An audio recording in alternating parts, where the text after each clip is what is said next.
자, 우리 일단은 문학 연구 방법을 좀 정리를 해야 되는데,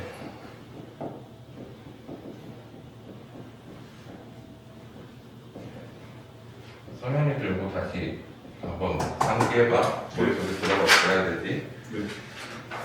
자, 작품을 둘러싼 세 가지가 있어.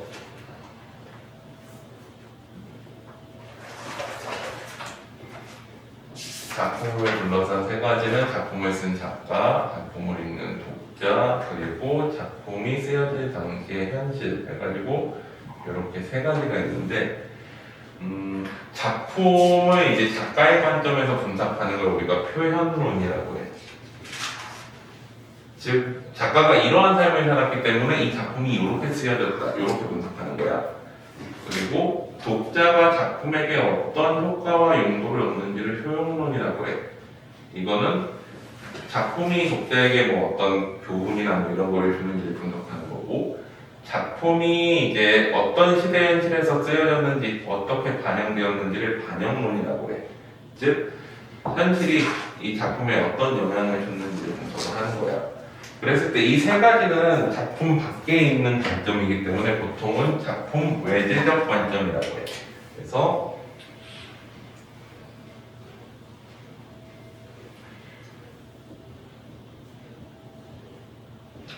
외재적 관점 내지는 뭐라 그래?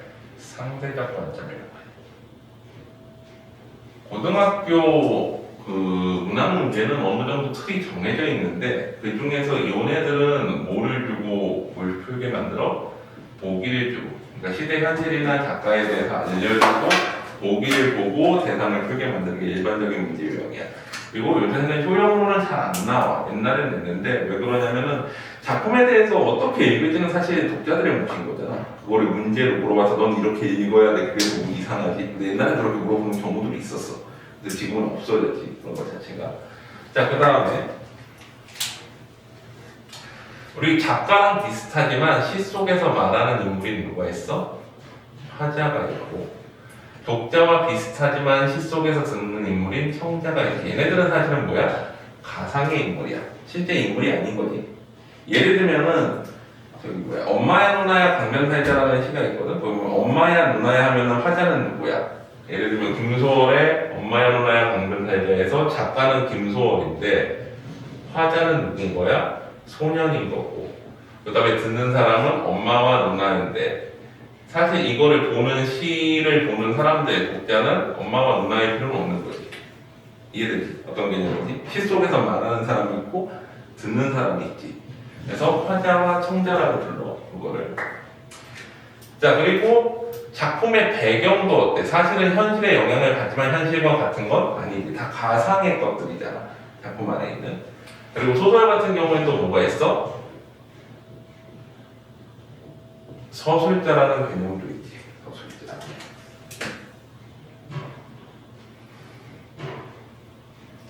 자, 그래서 얘네들은 뭐야? 요런 것들을 공부하는 거예요. 작품 내재적 관점 혹은 절대적 관점 혹은 심미적 관점이라고 해. 이렇게. 자, 그러면은 여기서 이제 중요한 게 이 서술자를 원래 작품 바깥에 있는 건 아니지만 보통 뭐라고 그러냐? 작품 외적 자아라고 그러고, 이 현실을 작품 외적 세계라고 불러. 이렇게. 자, 그러면은 이걸 가지고서 이제 7페이지 밑에 보면 문학의 사문법이 있지. 문학 작품을 네 가지로 종류를 나눠 보는 건데, 우리는 보통은 이걸 서울대 교수인 조동일 교수의 이론을 가져다 봤어. 그랬을 때 우리의 문학 작품은 크게 네 종류의 기준으로 나누는데, 첫 번째가 서정이야. 서정은 뭐야? 정서를 서술하는 거지. 그래서 거기 보면 뭐라고 써 있어? 작품 외적 세계에 개입이 없는, 현실 반영이 안 되는 거지.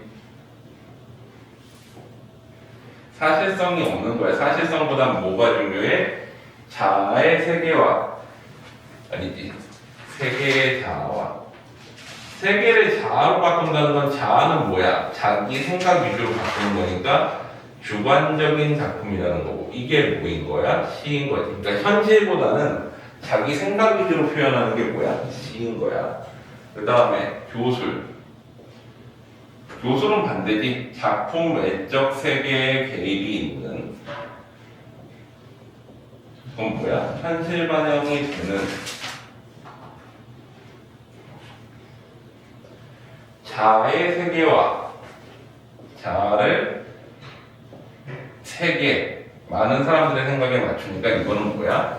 객관적인 작품인 거지. 이게 대표적인 게 수필인 거야.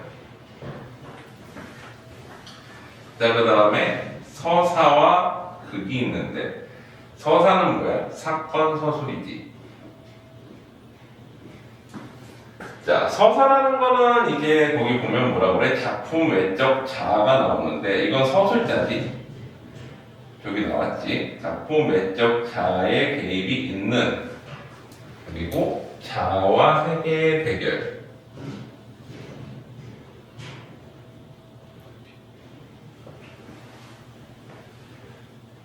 자, 그래가지고 이렇게 되고 극은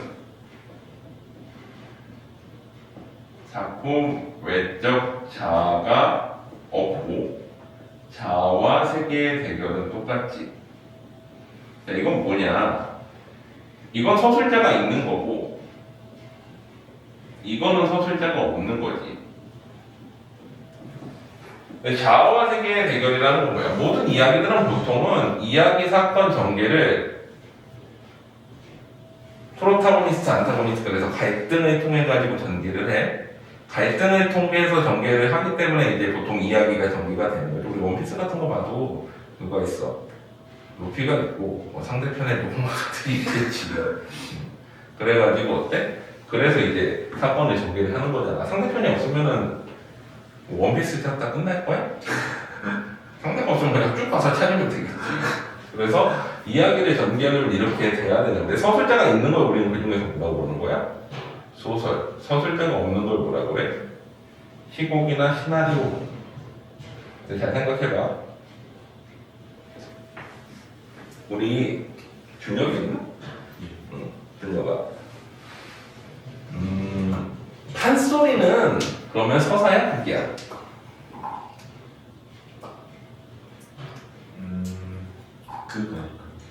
뭔가 공연 문학이니까 그럴 것 같잖아. 근데 판소리는 봐봐. 혼자 다 부르지. 토끼 역할도 혼자 하고, 뭐 거북이 역할도 혼자 하고, 용악 역할도 혼자 하지. 그럼 그 사람이 결국엔 뭐야? 서술자야. 이해돼? 그래서 판소리는 원래 서사문학에 들어가.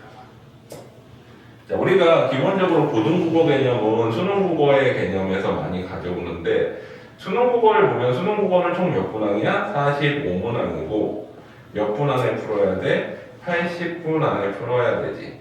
이게 기본 개념이야. 자, 그랬을 때 수능국어에서 기본적으로 제일 이제 문학이 17문항 이게 핵심이고 그 다음에 독서가 17문항 그리고 언어와 매체 화법과 작문을 선택해가지고 11문항 물론 니네가 제출을 하면은 이제는 문법이 필수로 들어오겠지. 헬게이트가 있는 거지. 아니 사실 국어는 별 상관없어. 왜 선택했을 때 다른 과목은 헬게이트지. 다 해야 되니까. 있죠. 자, 근데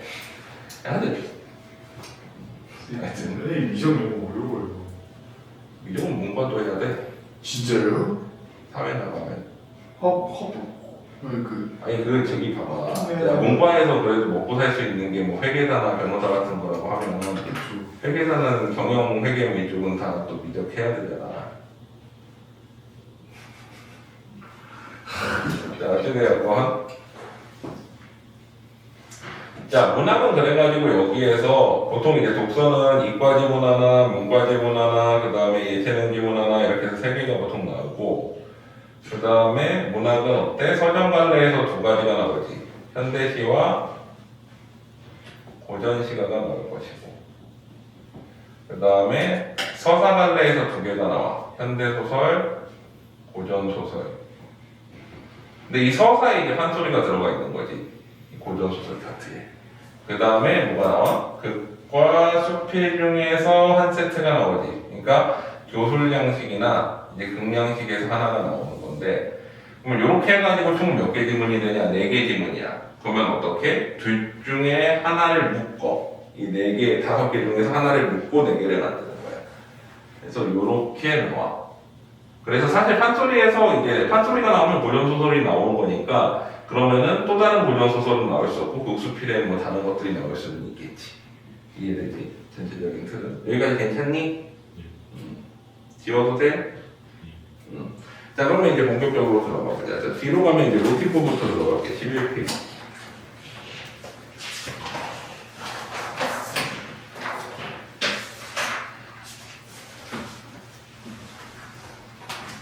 진짜 옛날부터 궁금했는데요. 모티브 아니에요? 근데 모티프라 써있는 거예요. 영어냐 라틴어냐의 차이가.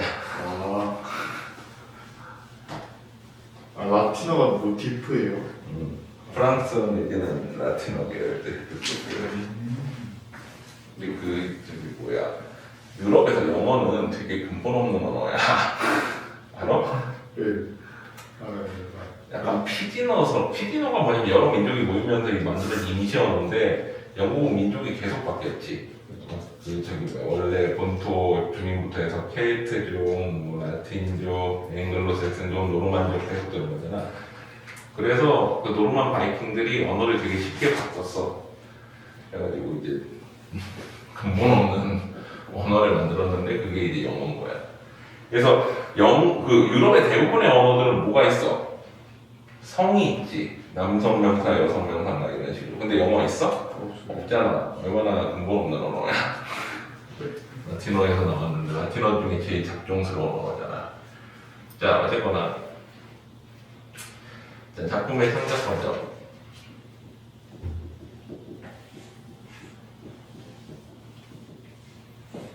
우리가 이제 모티브 내지는 모티프라고 하는데, 이게 이제 작품 창작 과정의 제일 처음이라고 보통 얘기를 해. 창작 동기. 물론 이게 이런 과정들을 거쳐가지고 작품을 창작하느냐, 그건 아닌데, 그렇다고 문학평론가들이 이런 과정을 거쳐가지고 작품을 창작하지 않고 그냥 대충 쭉 만들어내요 라고 하면 없어 보이잖아. 그래서 그 과정을 만든 게 모티프, 발상법. 발상법은 아이디어를 내는 방법이고, 그 다음에 어때? 형상화. 그 다음에 수사법. 이렇게 되는 거지. 그래, 형상화는 예술적으로 표현한 거를 형상화라고 얘기를 해. 그리고 수사법은 뭐냐? 우리 보통은 여기까지가 이제 작가의 영역이면은, 여기서부터 평론가의 영역인데, 수사학이 뭐니? 수사학 들어봤어? 일종의 수사법은 공식이고 표현법이라고 그러기도 하는데, 수사학이라는 건 우리 그 사건 수사를 위한 학문이지. 맞아?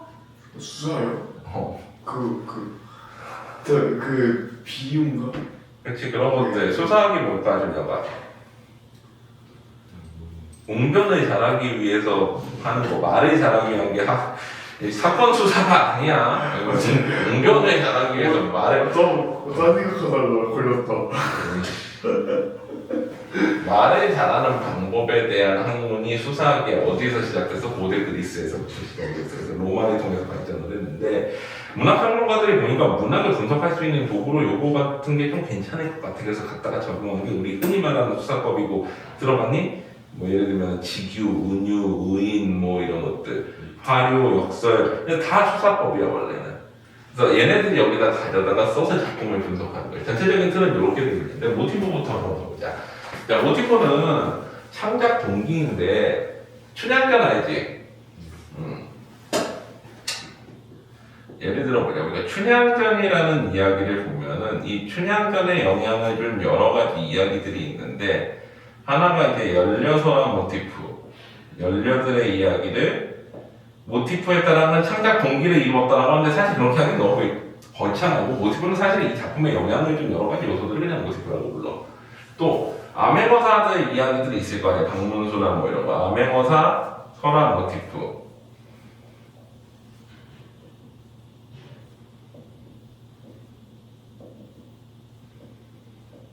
또 관리가 약탈해, 민간의 여자를, 관탈 민녀, 설화 모티프. 이런 것 등이 모티프야. 또 우리가 윤동주 씨 같은 경우에는 자화상에는 안 나오긴 하지만 우리 보통은 이제 다른 시들 같은 경우에 윤동주의 시들 같은 경우에는 뭐가 들어가 있다라고 그러냐면은 속죄양 모티프가 들어가 있다라는 얘기도 해. 속죄양 모티프가 뭐니? 뭐였어? 그 예수가 자기를 희생해서 인류를 구원하는 기독교야? 무교야? 기독교야? 아니요? 아니지. 봐봐. 자, 옛날에 유대인들은 기독교는 지금 못 오지 않아요? 그러네. 자기의 죄를 대신 사하기 위해서 신한테 용서해달라고 양을 죽였어. 양을 태워가지고 바치면은 이제 죄를 사해준다라고 생각했는데 이걸 우리가 흔히 뭐라고 부르는 거냐면은 희생양 내지는 속죄양이라고 부르는 거야. 이 어원이 원래 거기서 왔어. 나를 대신에 희생시켜서 내가 지은 죄를 신한테 용서받는 개념이었단 말이야. 근데 어느 날 이제 예수라는 기독교가 있으면 사람이라고 하면은 이제 큰일 나니까 예수라는 사람이 나타나야지. 그래서 자기가 신의 아들이라고 주장을 하고 그 다음에 어때? 자기가 대신 희생할 테니까 너희가 나를 믿으면 내가 너희를 구원해 주겠다. 그래서 나는 희생양, 속죄양, 예수다라고 주장을 해. 이게 이제 기독교의 기본적인 메커니즘이야. 이해돼? 그러니까 이 종교라는 게 그렇게 만들어지는 거야. 모든 사람들은 죄를 가지고 있는데 뭔가 나 대신에 이 죄를 희생해가지고 동물을 희생해서 그 죄를 씻어야 되는데 내가 대신 양 대신에 죽을 테니 나를 믿어라 이렇게 되는 거지. 그래서 이게 뭐야? 자기 희생을 통해서 뭐를 구원하는? 인류를 구원하는 이런 내용이 이제 사실 속죄양 모티프인 거야. 자, 그러면은 사실 윤동주 씨는 인류 구원하기는 좀 그렇잖아, 윤동주가. 그래서 뭐가 나타나느냐? 자기 희생을 통해 가지고 민족을 구원한다는 이미지가 나오면 이걸 속죄양 모티프라고 그러는데 이게 뭐 창작의 동기라기보다 시에 이런 이미지들이 이런 어떤 그 이야기 요소들이나 창작에 영향을 준 요소들이 들어가 있으면 이런 걸 모티프라고 불러. 이해되니? 이해가 괜찮지? 자, 그 다음에 이제 발상으로 가보자. 다음 페이지 넘어가 봐. 발상이라는 건 뭐냐면 상상력을 발휘하는 건데 우리 보통 대부분의 시들은 어디에선가는 한 번쯤은 다 얘기됐을 법한 내용들이 문학인 거야. 이 세상에 새로운 건 하나도 없지 사실은. 근데 예술이라는 건 새롭고 아름다운 걸 추구해야 되잖아. 그래서 어떻게 하느냐? 새로운 걸 보여주는 게 아니라 새로운 것처럼 보여주는 거야. 그러니까 문학예술은 결국엔 낯설게 하기라고 얘기를 해. 무슨 얘기야? 새로운 게 아니라 새로운 것 같은 걸 보여주는 거야. 자, 그래서 발상법이라고 해서 우리가 그 평론가들이 분석을 하기를 문학예술은 새로운 걸 보여주지 않고 새로운 것처럼 보여주기 위해서 여러 가지 방법들을 만드는데 그게 발상법이고 거기 보면은 11페이지 아래서부터 사물이나 인생에 대해서 끊임없이 의논해갖고 질문을 한다던가 그리고 보면 대상의 기능이나 속성을 정해서 찾아본다던가 대상을 재배치해본다던가 뭐 이런 여러 가지 방법을 사용해. 근데 사실 이런 것들이 이제 일반적으로 예술을 만드는 방법들인 거거든. 새로운 걸 보여주기 위해서. 근데 새로운 건 없잖아. 그러니까 새롭게 보이게끔 만들어주는 건데 문제는 이제 이게 하도 오랫동안 지속이 되다 보니까 이제 국어교육하는 인간들이 여기다 이름을 붙였어. 하도 많이 나오는 것들은. 그래서 가장 유명한 세 가지가 객관적 상관물, 또 감정이입, 또 추상적 관념의 구체화라는 개념들이 생겨. 근데 사실 이렇게 이름이 붙이면은 사실은 이미 이때부터 뭐야? 예술이 아닌 거지. 왜? 하도 흔해가지고 이제 이름 갖다 붙인 거잖아. 그래서 요새는 이제 예술 시 쓰고 이런 문예창작가나 이런 사람들은 이걸 배우는데 왜 배우면 이거 쓰지 말라고 배워. 그래서 사실 우리가 배우는 문학이론들은 1970년대 이전 시를 분석하는 데는 유용하지만 그 이후 시들은 어때? 사실 별로 유용하지 않아. 왜? 이걸 안 쓰거든. 근데 어쨌거나 우리가 교과서에 나오는 작품의 90%는 1970년대 이전 시들이야. 그래서 이걸 배우는 거야. 이해되지? 자, 그래서 객관적 상관물이라는 건 뭐냐? 원래 정서를 대체할 사물을 찾는 거를 객관적 상관물이라고 통상 부르는데 원래 셰익스피어 희곡을 분석하는 과정에서 엘리엇이라는 문학평론가가 처음 썼던 방법이야. 근데 우리가 그거를 이제 분석하면서 객관적 상관물이라고 불러. 예를 들면은 우리가 사물에다가 이제 정서를 넣는다는 건 이런 느낌이야. 홀로 흔들리는 갈대. 준혁아, 이 갈대에서 어떤 느낌이 좀 나? 외로움. 이런 게 뭐야? 객관적 상관물이야. 또 예를 들면은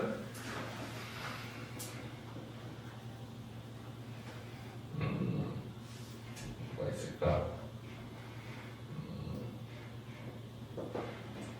정다운 꾀꼬리 이런 것들도 뭔가 정서가 들어가 있는 거지 사실은. 근데 이게 화자는 외로운데 정다운 꾀꼬리 하면 어때? 서로 대비가 되면서 이것도 또 외로움을 나타내는 대표적인 소재가 될 수 있겠지. 황조가 아니? 유리왕의 황조가 펄펄 나는 저 꾀꼬리에 암수소를 정썼구나. 외로워라 이 대목은 누구와 함께 돌아갈 것인가 이런 시야. 뭐 어때? 나의 외로움이 부각되지. 꾀꼬리를 보면서. 그런 것들이 객관적 상관물이야. 이해되지? 어떤 정서를 대체하는 사람들. 자, 근데 그럼 감정이입은 뭐냐?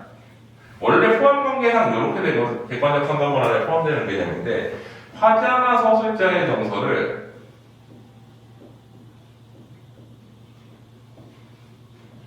어떤 사물에다가 넣을 때 조건이 하나가 더 있어. 직접 투영돼야 돼. 첫 번째 조건은 화자와 대상의 정서가 일치하는 거 첫 번째. 두 번째는 직접 투영돼 있어야 되는 거 두 번째. 자, 직접 투영이라는 건 뭐냐? 직접적인 정서 표현이나 정서 행동이 나와 있어야 돼. 정서 표현이라는 거는 예를 들면 이런 거야. 뭐 슬픔, 기쁨 같은 거. 그리고 정서 행동은 뭐야? 정서를 표현하는 울다, 웃다, 춤추다 뭐 같은 직접적인 정서가 나타나는 행동이야. 그럼 예를 들어보자. 화자가 슬퍼. 근데 슬픈 기러기 이렇게 표현하면 이거는 어때? 화자가 슬픈데 기러기가 슬프다고 표현을 했네. 일단은 두 정서가 일치하지. 그리고 직접적인 뭐가 나와? 정서 표현이 나오지. 뭐 예를 들면 슬픈 기러기가 울며 간다 이래도 돼. 이것도 뭐야? 정서 행동이 나오지. 이 둘 중에 하나 나오면 돼. 정서 표현이나 정서 행동 중에 하나가 나오고 화자와 정서가 일치하면 그게 뭐야? 감정이입이야. 근데 우리가 통상 객관적 상관물이 더 큰 개념이잖아. 감정이입은 작은 개념이고. 있을 때 우리가 감정이입은 통상 이게 감정이입이라고 치면 객관적 상관물은 우리가 보통 뭐를 객관적 상관물이라고 부르냐면은 감정이입을 제외한 나머지 이 여집합적인 부분들 이걸 객관적 상관물이라고 통상 불러. 넓은 의미에서 다 객관적 상관물에 포함이 되는데 그러니까 얘는 화자의 정서와 일치하지 않으니까 정서 표현이 나온다고 하더라도 어때? 객관적 상관물이 되는 거지. 이해되니? 여기까지? 괜찮지? 자, 그 다음에 추상적 관념의 구체화는 뭐냐? 추상적 관념이라는 거는 보거나 만질 수 없는 직접적인 어떤 실체가 없는 것들이지. 예를 들면 정서라던가 이념이라던가 시간은 원래 과학적으로 물리량이지만 이것도 뭐야? 추상적 관념이라고 하고 문학에서는 또 뭐 생각,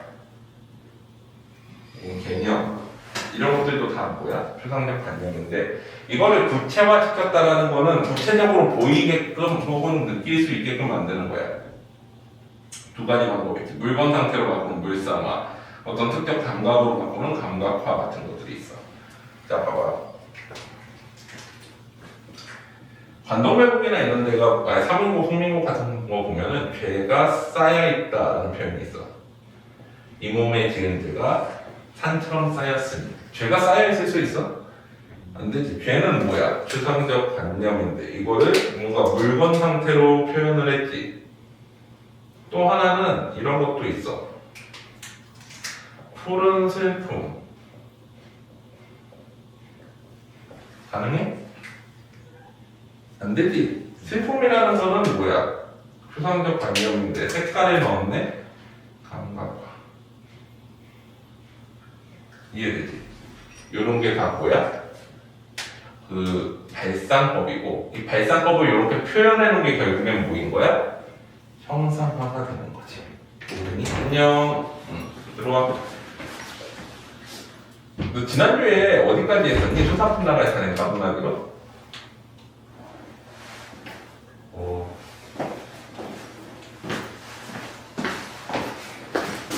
들어갔나? 문학 이론책 다시 꺼내. 요거 한번 정리하고 그 다음에 각각 따로 문학 작품들 보자. 너희 시동고 진도 어디 나가니? 공진달기나긴 밤에 나갈 차례야? 저 아직 진도 안 나왔어. 하나도 안 나갔어? 와. 일단 얘네 출판사 기약사 맞잖아. 네. 그거 앞에 부분 좀 나가고 이제 그리고 시를 좀 정리해 줄 테니까 그걸 좀 하면서 나가자. 일단 문학 이론부터 좀 정리하자 그러면. 문학책 다시 꺼내봐.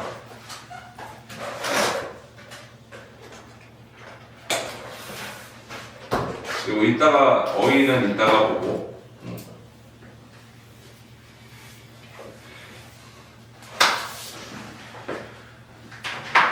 다음 주부터는 테스트를 내 뒤에 보고 테스트를 앞에 볼 거야. 왜 그러냐면 지금 문학 공통이론이니까 괜찮은데 지금 이상고가 9시에 오고 그 다음에 이제 치동고가 이제 10시에 오잖아. 이렇게 되는데 지금 겹치는 부분들은 오늘 이렇게 나갈 거고 그 다음에 앞에 진도 빼고 그 다음에 이제 문제풀이 좀 시키고 진도 살짝 빼주고 하고 이렇게 번갈아 나가야 될 것 같아.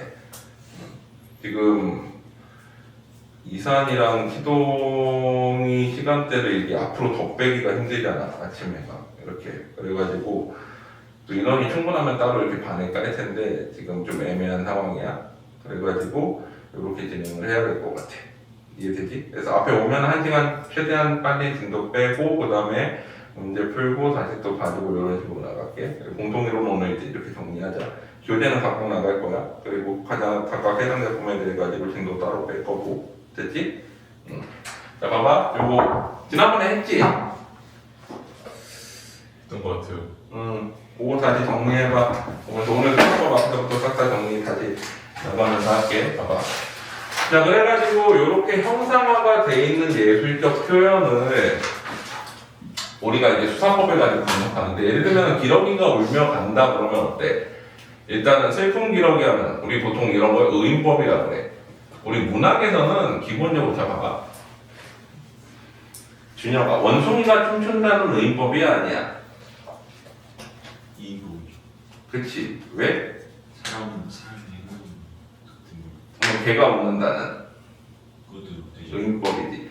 원래 문학에서는 사람 외에는 뭐를 가지면 안 돼? 정서를 가지면 안 돼. 그리고 또 뭐 저런 것들도 있지. 이제 사람의 인칭대명사를 갖다 붙여서 그 원숭이한테 너는 이렇게 붙이면 어때? 그것도 의인법이야. 원숭이야! 라고 불러도 뭐야? 의인법이야. 그러니까 도노법으로 부르건 혹은 인칭대명사를 갖다 붙이건 전부 다 의인법이야. 자, 그래서 얘네들 같은 경우 의인법이고 또 현재형 선어말음이 니은 달에 썼기 때문에 이건 뭐이기도 해? 현재법이기도 하고 요런 식으로 이제 어때? 대상에다가 분석을 가하는 틀이 수사법인 거지. 그러니까 작품을 만들어 놓은 거는 우리 형상화되었다는 거고 그거를 위해서 만든 게 발상법인 거고 이 만들어 놓은 걸 분석하기 위해서 가져오는 틀이 수사법인 거야. 이해되니? 여기까지? 괜찮아? 자 그러면은 이제 수사법 다시 들어가 보자. 봐봐. 17페이지에 갈게. 요거 정리했니? 정리하자. 정리하고 딱 정리하고 그 다음에 수사법 들어갈게. 보면은 일단은 수사법이라는 개념을 좀 정리를 해볼게. 수사법은 크게 네 가지로 나누거든. 비유, 강조, 변화, 상징 이렇게 네 가지로 나눠. 사실은 옛날 교육 과정에는 상징은 비유에 포함되는 개념이었는데 원래 수사학에서는 이제 세 가지 이렇게 상징은 비유에 포함되고 교육 과정이 바뀌면서 분리되어 나왔지 상징이 비유에서. 그럼 비유는 뭐냐? A를 B에 빗대는 표현이야.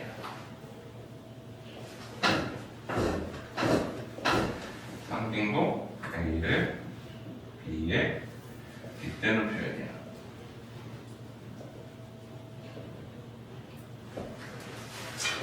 자, 그러면 A를 B에 빗대는 표현 둘 다 똑같은데 차이가 뭐냐? 얘는 참신한 표현, 새로운 표현이라는 거지. 그리고 얘는 습관적인 표현이지.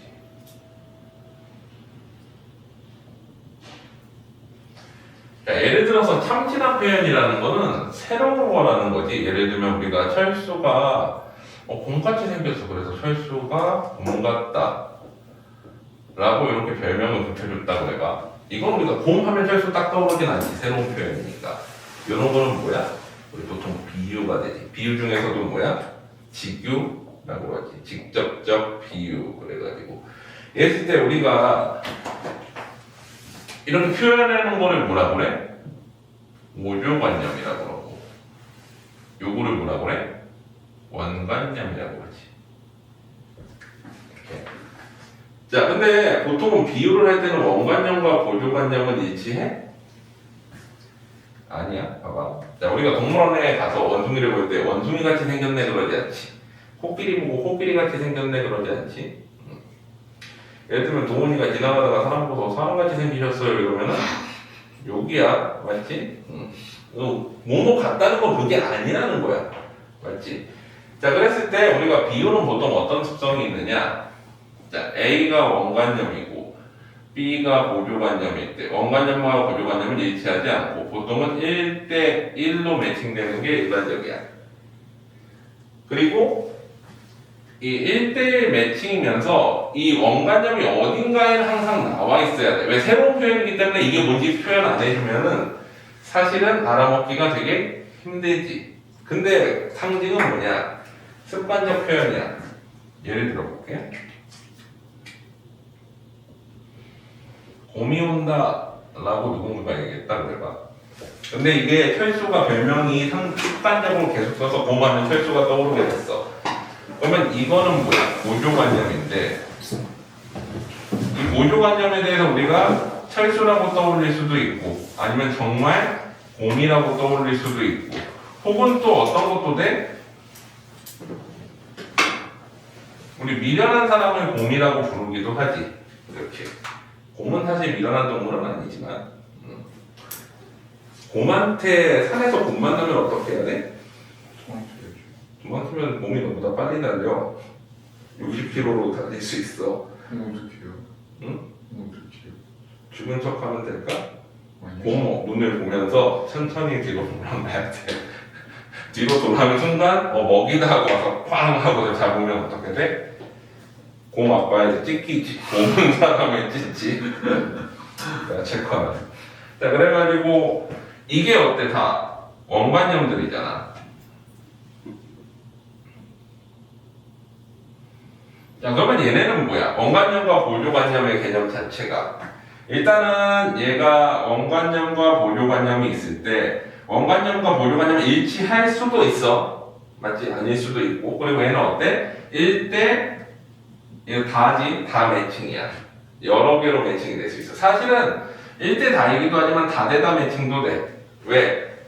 우리 보통은 상징을 나타낼 때 이런 것들도 상징이잖아. 십자가가 있다. 자, 십자가는 뭐를 의미해? 교회, 성당, 병원, 약국, 뭐 적십자, 이런 거 다 십자가지, 상징이지. 어떻게 알아? 대충 아는 거지. 왜 지나가다 십자가 있네? 교회 같은데, 성당 같은데. 상징적으로 아는, 습관적으로 아는 거란 말이야. 근데 교회를 나타내는 게 십자가만 있어? 예수도 교회를 나타내지. 또 성경책도 교회를 나타내는 소리잖아. 맞지? 그럼 어때? 다 매칭이지. 그러니까 이건 습관적인 그 서로 빗대는 것들은 되게 습관적으로 해서 되게 다양하게 연결이 돼 있어, 서로가. 뭐 이런 것도 있잖아. 지나가다가 우리 이런 거 보면은 뭐야, 자동차에. 앞에 이렇게 돼 있네? 벤츠. 지나가다가 이렇게 4개짜리 있네? 아우디. 이렇게 알잖아. 이게 다 상징이야. 이해되지? 자, 그래서 상징은 어때? 사실 다대가 매칭이고 원관념이 어때? 없어도 상관이 없어. 왜? 습관적으로 알거든. 이해되니? 여기냐? 자, 그래서 문학에서는 보통은 얘네 둘이 다 뭐야? 간접적 표현인데 사실은 우리 문학에서는 전 세계 문학이 다 그렇지만 이게 주제야 보통. 왜? 직접적으로 표현하면 그건 예술이 아니지. 간접적으로 돌려 표현해야 예술인 거야. 아 슬프다고 직접 말해보는 건 예술이야? 시야? 아니지. 슬프더라도 슬프다라고 표현하지 않고 어떻게 해야 돼?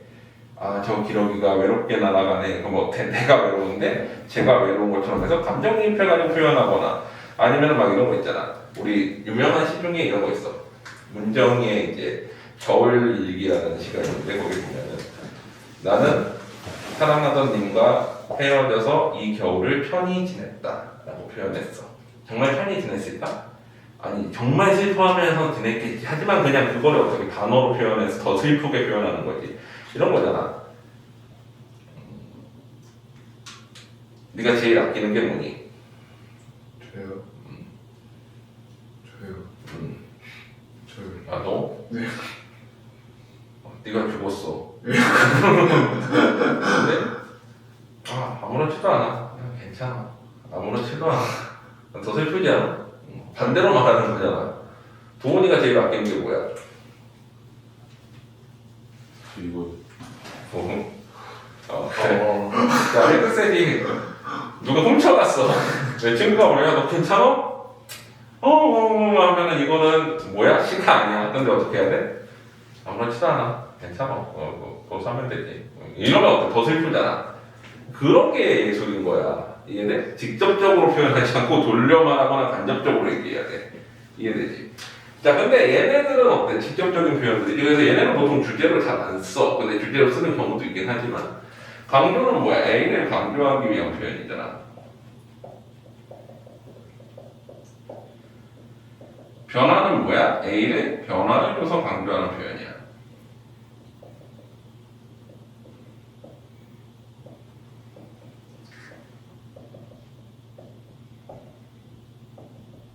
둘 다 뭐야? 결국엔 직접적 표현이지. 그래서 우리는 보통 비유와 상징이 훨씬 더 중요하기 때문에 주제는 비유와 상징에서 좀 찾고, 그래서 출판사도 비유와 상징에서 비상이 있는 거야. 원래 문학 출판사거든 거기가. 그래서 일단 요거를 정리하고 그 다음에 이제 그 비유의 종류 하나하나 차례대로 쫙 나가자. 자 보자. 17페이지 수사법 이제 비유부터 한번 나가볼게.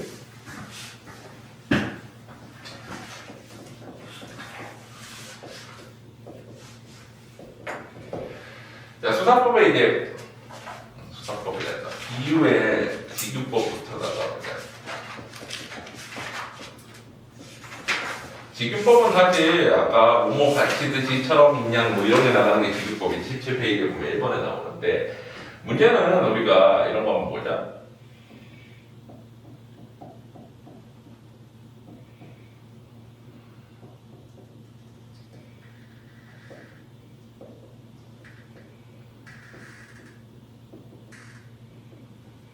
지규야?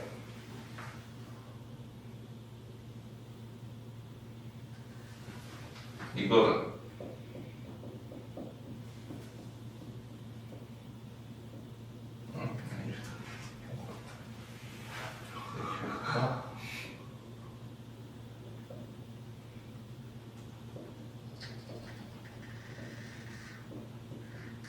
지규야?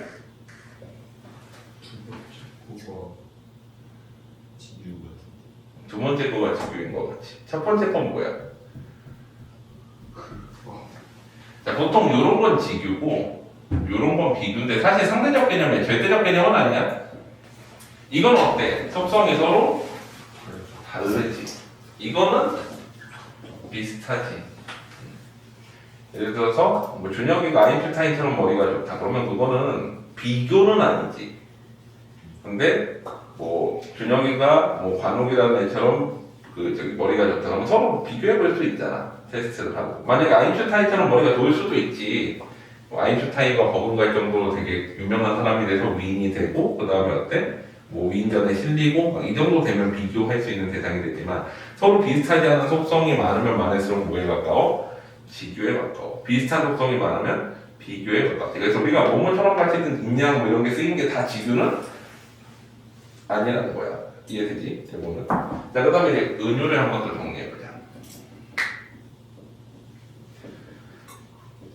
자, 은유법을 생각을 해보면은 이렇게 생각을 하면 돼. 우리가 보통은 은유는 뭐라고 배워? A는 B다. 이렇게 배우지, 보통은. 근데 우리 이런 경우 있잖아. 예를 들면 뭐 내 마음은 호수요 이런 거는 은유법이 맞아. 원관념과 보조관념이 어떻게 돼? 내 마음 이꼴 호수가 되는 거지. 그러면은 보조관념, 원관념인데 이게 1대1로 매칭되니까 은유인데 또 이런 은유도 있어 봐봐.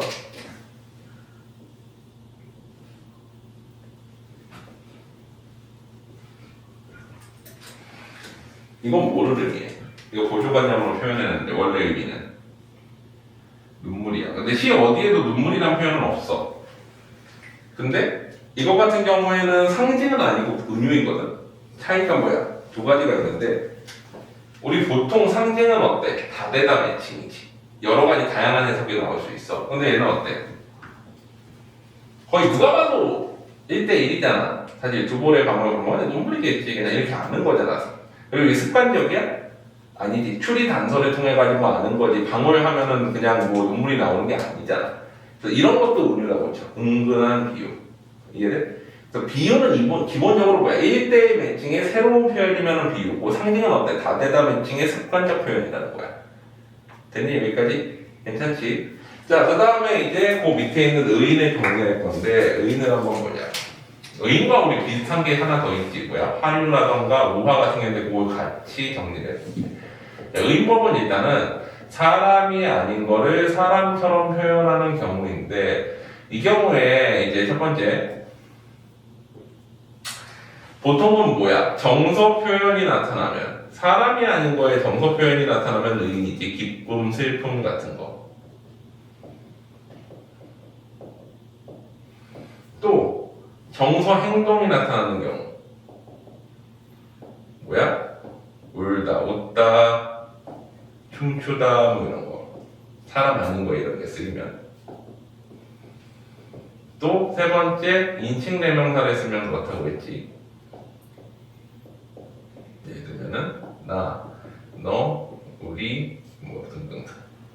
네 번째는 도노법으로 부르면 뭐 해야, 강아지야 이렇게 부르는 거. 그 외에 인간의 속성을 부여해도 의인법이야. 근데 이거랑 비슷한 것 중에 뭐가 있어? 화류법이 있지. 자, 화류법은 뭐가 화류법이니? 누구나 화류법은 뭐였어? 생물을 생물치. 원래 무생물은 생물인데 사실 무생물, 생물 할 때 생물 중에서 뭐에 해당해? 이거는 사실 우리 식물에 빗대지는 않잖아. 활은 뭐라고 그랬어? 움직일 활이야. 그래서 뭐야? 동물에 빗대지. 아니 뭐 식물 중에서도 움직이는 식충생물 같은 거 있긴 하지. 근데 그거에 빗대는 경우는 별로 없잖아. 우리가 뭐 파리지옥처럼 뭐뭐 했다 막 이렇게 잘 안 하잖아. 그렇지? 자, 그래가지고 예를 들면은 사실 무생물이라고 하기도 하지만 이런 거 어때?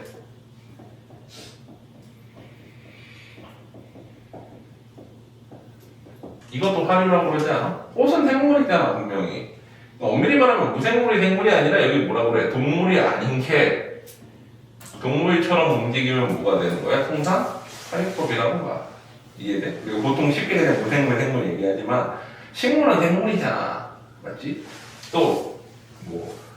자, 근데 봐봐. 나무가 춤춘다. 화류야? 보통 여기에 정서가 들어가 버리면 얘는 화류가 아니라 뭘로 가버려? 의인으로 가버려. 이해되지? 또 산이 나에게 짓한다. 그러니까 사람이 아니고 그 다음에 동물로 빗대어야지 뭐야? 화류법인 거지. 이 차이 이해되지? 화류법. 자, 그 다음에 또 비슷한 것 중에 뭐가 있어? 우화법이 있지. 준혁아, 우화가 뭐니? 우화. 뭐 번데기에서 나비로 이렇게 바뀌는. 그거는 이제 그것도 우화이긴 한데 그거는 이제 날개가 달리는 거잖아. 그거 말고 과학적인 표현 말고 이솝우화 같은 거 모르겠어? 자, 우화라는 건 보통은 교훈을 주는 이야기야.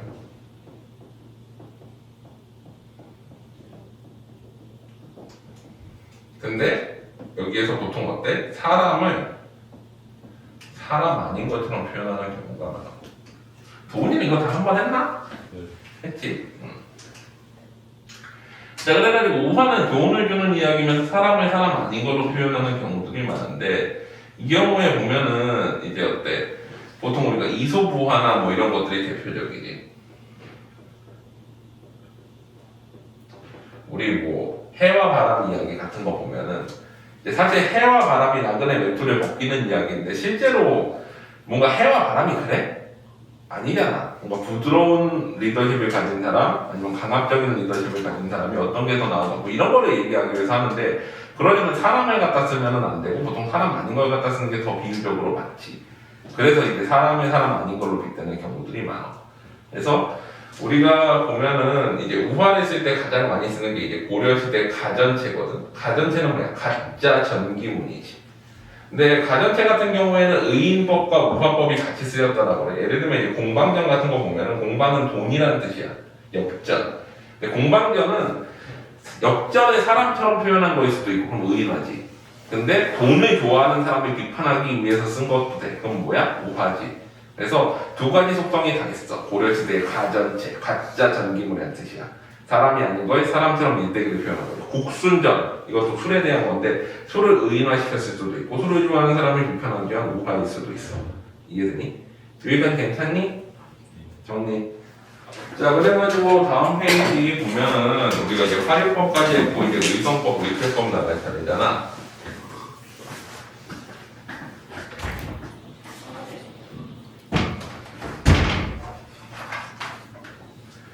자, 의성법, 의태법 같은 경우에는 이제 뭐라고 불러? 둘이 합쳐가지고 음성, 상징어라고 부르지.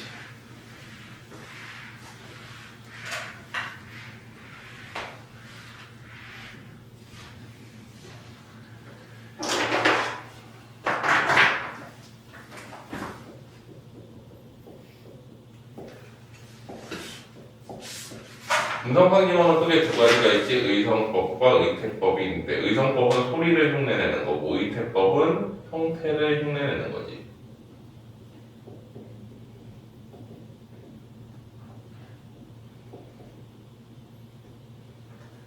근데 얘네는 생각을 해보면 상징이라고 써있잖아. 근데 비유에 들어가 있네. 왜 상징이라고 했어? 도훈아. 뭐 일단은 습관적이니까. 우리 예를 들면은 의성법에서 삐약하면은 뭐 떠올라? 습관적으로 병아리 병아리 우는 소리. 또 뭐 있니? 깡총 하면은 뭔가 뭐 토끼라던가 토끼가 앞에 토끼란 말이 있으면 토끼가 뛰는 모습 이렇게 딱 떠오르지.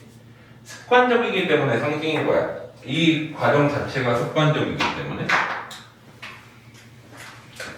상징인 건 이게 습관이라서 그래. 근데 얘네가 비유에 들어가 있는 이유는 뭐야? 1대1 멘트야. 우리 삐약 하면 병아리 우는 소리, 깡총 하면 토끼가 뛰는 모습을 딱 떠올리잖아. 여러 가지 해석 가능성이 나오나? 아니지. 다대다 매칭 형태가 아니란 말이야. 그래서 1대1이기 때문에 보통은 비유에 들어가는데 그럼에도 불구하고 습관적이기 때문에 음성 상징어라고 해서 묶어서 표현하기도 해. 보통 이랬을 때 얘네들은 뭐야? 사실은 의성법 하면은 이꼴 모이기도 해. 의성어이기도 하고. 의성어 하면 뭐야? 사실은 의성 부사지. 의태법 하면은 뭐야? 의태어이고. 의태어는 우리 뭐를 의미해? 의태 부사를 의미해. 우리말에서. 자, 근데 문제는 이 깡총 삐약은 부사가 맞는데 비슷한 것도 있지. 뭐가 있어? 삐약 거리다. 깡총 거리다는 품사가 뭐니? 정연아. 동사가 삐약거린다 되고 깡총거린다 되니까 동사잖아. 자, 그러면 얘네는 음성상징어야 아니야? 도훈아. 맞아요. 맞지? 넓은 의미에서 동사지만 음성상징어에는 포함돼. 대신에 의성부사, 의태부사, 의성어, 의태어는 아닌 거지. 동사니까. 하지만 의성법, 의태법이나 의성상징어에는 포함돼. 자, 그리고 의성법과 의태법이 같이 될 수 있는 경우 뭐 있어? 펄럭 혹은 펄럭거리다. 이런 것들도 음성상징어에 해당해. 그래가지고 음성상징어를 통해서 뭐뭐를 하고 있다 그러면 뭐야? 이런 거 다 찾아야 돼. 이해되지? 의성어, 의태어, 의성어에 나타내는 동사, 동사 뭐 이런 것들까지, 의태 동사 이런 것까지. 이해되지? 자, 그 다음에 통일법 한번 보자. 그 옆에.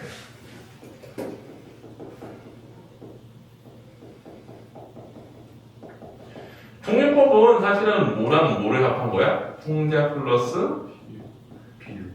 비유의 느낌이야. 이름만 보면 그래. 근데 이 풍자라는 것도 뭐를 의미해 사실? 사회비판. 비유 플러스 비판. 뭔가 빗대어서 비판하면은 사실 뭐가 딸려오기도 해. 여기에 필수적인 요소는 아니지만 해악이 딸려오고. 그리고 정치인 통자 같은 거 하면은 보통 어때? 뭐 동물의 빗대기도 하고 그러잖아. 그러면 어때? 거기 해악이 딸려오지 보통. 그래서 이제 비유 비판을 통해서 해악을 나타내는 보통 풍자인데 풍류는 이름만 보면 풍자 비유잖아. 근데 이렇게 나오면 안 되고 여기다 플러스 뭐로 나와야 돼? 속담이나 관용어가 나와야 풍류가 돼. 그러니까 우리가 문학에서 풍류가 쓰면 이 속담이나 관용어가 뭔 소리인지 알아먹어야 될 거 아니야. 그래서 우리가 어휘를 외우는 거야. 이해돼? 자, 그래서 풍류법은 이런 거야. 단순히 풍자 비유가 아니라 속담을 통해서 풍류해야 돼. 예를 들면 가재는 개편이 가더니 너는 엠주얼이랑 같이 맨날 노네 라고 하면은 뭐야? 이런 게 풍류인 거야. 이해돼? 자, 다음에 보자. 18페이지에 보면 대유법이 나오네. 대유법은 간단히 설명하고서 넘어갈게. 대유라는 거는 일부를 가지고 전체를 표현하는 거를 보통 대유라고 그러지. 대유법은 사실 크게 제유랑 환유로 나누기도 하는데 요새는 잘 안 나누는 이유가 제유는 일부를 가지고 전체이고 환유는 어떤 상징적인 기호를 가지고 전체를 표현하는데 이게 구분이 좀 애매해. 예를 들어 볼게. 운전대를 잡다. 무슨 뜻이야? 운전하다지. 운전대 잡는 건 운전하는 거 일부이지만 그걸 가지고 운전하다를 표현하지. 아, 내가 이번에 운전대 잡을게. 그건 뭐야? 운전하겠다라는 거. 이번 여행에서 운전대 잡겠다. 자, 근데 자율주행차를 찾네? 자율주행차. 그럼 어때? 핸들 놓고도 갈 수 있지. 하지만 운전대를 잡는다고 표현은 이러면 뭐야? 환유인 거지. 실제로 잡고 가면 제유인 거고. 근데 이게 항상 딱 맞아 떨어져? 아니잖아. 그래서 요새는 그냥 어때? 그냥 대유 다 포함해가지고 일부를 가지고 전체를 표현하면 어디 다보는 소리 들렸으랴? 생명의 기척이라고 해석하지. 다보는 소리 일부를 가지고 이런 것도 대유지. 이해돼? 이육사에 이제 뭐 광야 같은 데에서 나오는 시야 그 시적 표현. 그래서 대유는 그렇고 중의법만 정리하고 오늘은 이제 각 작품별로 들어가 볼게.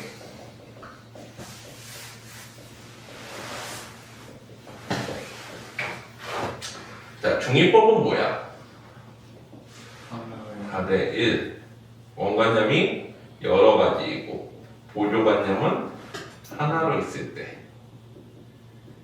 근데 이 중의법 만드는 방법이 여러 가지가 있는데 첫 번째가 이제 동음이어야. 동음이어는 뭐야? 소리는 똑같은데 뜻이 다른. 예를 들면 배가 크다. 세 가지로 해석할 수 있지. 배가 클 수도 있고 타고 다니는 배가 클 수도 있고 먹는 배가 클 수도 있고. 자, 그 다음에 두 번째는 뭐야? 띄어쓰기에 의한 동음이어도 있어. 아니 동음이어가 아니라 중이고 예를 들면 아버지가 방에 들어가신다.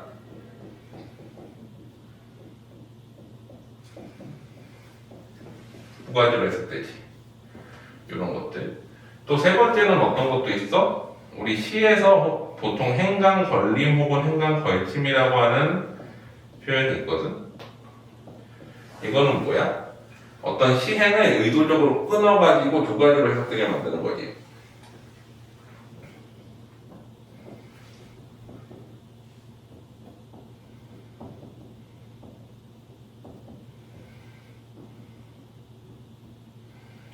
자, 이렇게 하면 어때? 철수가 밥을 버린 건지 혹은 철수가 밥을 먹은 건지 두 가지로 해석될 수 있지.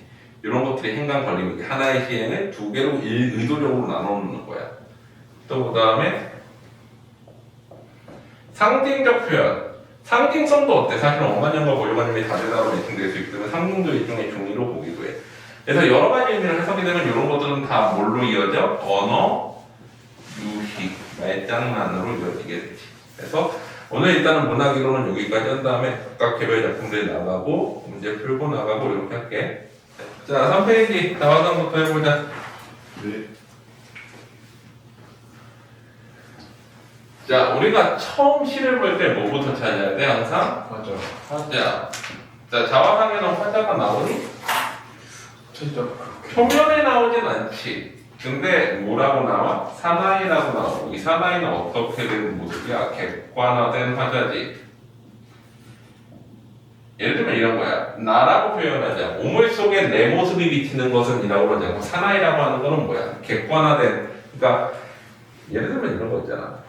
성현이가 너 자신을 스스로 인칭할 때 내가 마리아가 아니고 성현이가 마리아 이렇게 하면은 이게 객관화된 거지. 객관적으로 보면 좀 이상하게 웃기지만 그래서 그런 게 이제 객관화된 자아인 거고 이 화자는 그러면 뭐야? 표면에 드러난 게 아니야. 우리가 보통은 화자가 표면에 드러난다라고 그러면은 화자가 표면에 드러나면은 이걸 뭐라고 그래? 1인칭 대명사나 호칭어 같은 게 나와야 돼. 그래야지만 표면에 드러난다고 그러거든. 이게 대표적인 게 이제 나인 거지. 자, 그리고 청자는 어때? 청자가 표면에 드러난다 함은 어떤 뜻이야? 2인칭 대명사나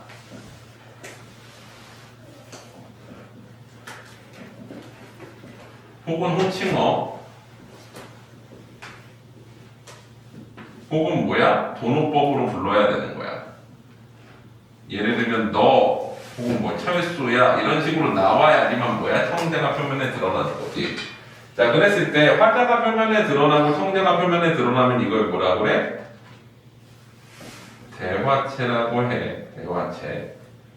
화자가 표면에 드러나고 청자가 표면에 드러나는데 이걸 주고 받으면 이걸 뭐라 그래? 다마체라고 해. 그러면 얘가 화자 1이 되고 이 청자가 다시 뭐가 되는 거야? 화자 2가 되는 거지. 이렇게 주고 받는 거. 대표적인 게 뭐가 있어? 송미인곡 같은 것들이 이렇게 되지. 자, 화자가 표면에 드러나고 청자는 표면에 드러나지 않으면 이런 걸 뭐라 그래? 우리가 독백체나 고백체라고 불러. 화자가 표면에 드러나지 않고 청자만 표면에 드러나면 이걸 뭐라 그래? 메시지 전달 리뷰라고 해. 이게 대표적인 게 이런 거야. 그 안도현시 보면은 연탄재 차지 마라 함부로 연탄재 함부로 차지 마라 너는 누군가에게 따뜻한 사람이었느냐가 시 전부거든. 봐봐, 연탄재 함부로 차지 마라 너는 누군가에게 따뜻한 사람이었느냐. 청자는 드러나는데 화자는 누가 말하는지 모르겠지. 하지만 너만 드러나면 어때? 너한테 메시지 전달하는 게 가장 중요한 핵심 대목이 된단 말이야. 이해되지? 자, 마지막으로 화자 청자 둘 다 안 드러나면 이게 뭐야? 이미지 상황명사 위주야.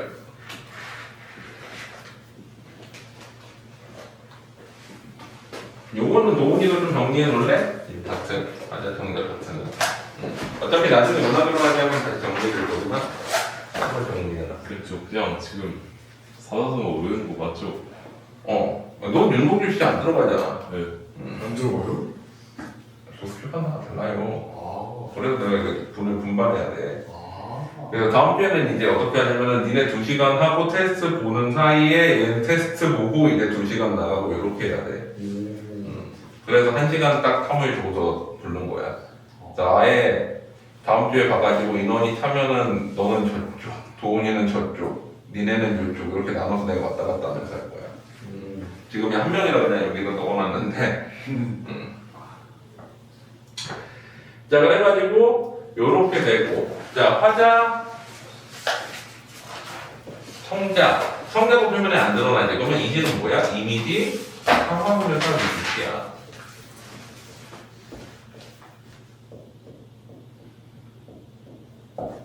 자, 우리가 시를 분석할 때는 전체적인 큰 틀을 어떻게 잡아야 되냐면 현대시 기준으로 했을 때 크게 3가지 관점이 있는데 3가지를 봐야 되는데 처음에는 이제 크게 2가지로 나눠가지고 내재적 요소들에 대해서 물어보는 게 있고 외재적 요소들에 대해서 물어보는데 외재적 관점은 아까 3가지 있었지. 뭐야? 작품을 작가 중심으로 보는 표현론, 그리고 뭐가 있어? 그 현실을 반영하는 반영론, 독자 중심으로 보는 효용론, 이렇게 3가지가 있었잖아. 얘네들은 뭐 준다고 그랬어? 보기를 줘요, 보기를. 자, 그 다음에 작품 자체에 대해서 물어보는 것들은 뭐가 있어? 형식적 요소와 그 다음에 뭐가 있어? 내용적 요소 2가지를 물어보는데 보통은 중학교 때는 형식적 요소들을 기본적으로 공부하고 올라온다라고 보고 고등 개념에서는 주로 내용적인 요소들을 많이 봐. 자, 그랬을 때 형식적 요소에 해당하는 게 뭐야? 우리가 기본적으로 중학교에 알고 올라와야 되는 게 운율, 어떤 운율을 가지고 있는지 몇몇 주의 몇은 뭐 이런 것들, 그리고 심사, 어떤 감각적 이미지, 공감각 뭐 이런 것들, 그 다음에 우리 아까 배웠던 일부인 수사법까지를 전부 공부하고 올라와야 되는 게 맞는 원래는. 그 다음에 고등학교에 가면은 내용적인 게 아까 나왔던 화자 청자 이론에 대한 개념을 바탕으로 작품을 분석하고 거기에서 정서를 찾고 정서가 주제지 화자가 대상에 대해서 바라보는 정서가 주제야 현대시에선. 그 다음에 시의 흐름인 시상 전개까지를 문제로 내. 그럼 보통 이게 3번째 문제로 나오고 수능에서는 요거나 요거의 특성을 뭐야? 작품의 첫 번째 문제에 보통 내. 표현상의 특징, 그 내용적인 부분 해가지고 2번째 여기에 보통 시어의 의미나 주제 의식 같은 걸 물어보는 게 2번째 문제로 보통 나와. 자, 그러면 니네 시험지 한번 봐봐. 어떻게 나오는지 봐봐. 대부분의 기본적인 고등학교 시 파트는 우리 아까 첫 번째 문제가 뭐였어? 이거였잖아. 맞지? 어떤 운율, 심상, 수사법, 시상관계적인 특징을 물어봐. 그 다음에 2번째 페이지에 보면은 뭐가 나와? 추상적 관점에 고치하는 니네가 모를까봐 어떻게 써놨어? 보기를 주고서 물어봤지. 이해돼? 그러니까 감정이입이나 원래 이런 것들도 직접 물어보는 게 맞거든. 근데 이제 1학년이니까 니네가 혹시 모를까봐 원래는 이런 것만 보기 주고 이런 건 직접 물어보지 보기 안 주는 게 원칙인데 발산법을 모를까봐 보기 주고서 물어봤어. 그러면 이건 뭐야? 요 계열의 문제야. 맞지? 원래 수사법에 플러스 모두 들어가는 거야. 발산법도 어느 정도 같이 들어가는 요소라고 생각하면 돼. 맞지? 자, 그러면 3번 문제는 뭐야? 작가의 주관적인 정서 어쩌고 저쩌고 뭐야? 이거 보기 주고서 물어본 거지. 자, 그 다음에 4번째 문제는 뭐야? 시어의 의미. 이해돼? 일반적으로 시를 물어보는 형태는 크게 이렇게 틀이 돼 있어. 현대시는 그게 계속 반복되는 거야. 다른 시들이 나올 때만. 또 다른 거 한번 볼까? 또 뒤에 봐봐. 시, 니네 윤동주 뭐 나오는지 한번 보자. 자, 윤동주랑 이육사의 결정이 같이 나오면서 어떻게 나와 있어? 1번 그 9번 문제 첫 번째 문제는 자연물을 열거하여 순수하고 아름다운 옥내 속에 이건 내용적인 부분들 주로 물어보면서 같이 뭐했어? 상징적 시어, 역설적 표현, 특정 종교론이 해가지고 요거랑 요거를 살짝 섞어가지고 물어봤지. 자, 2번째 문제는 가와 나의 화자에 대한 이론들 물어봤고, 그 다음에 3번째는 뭐야?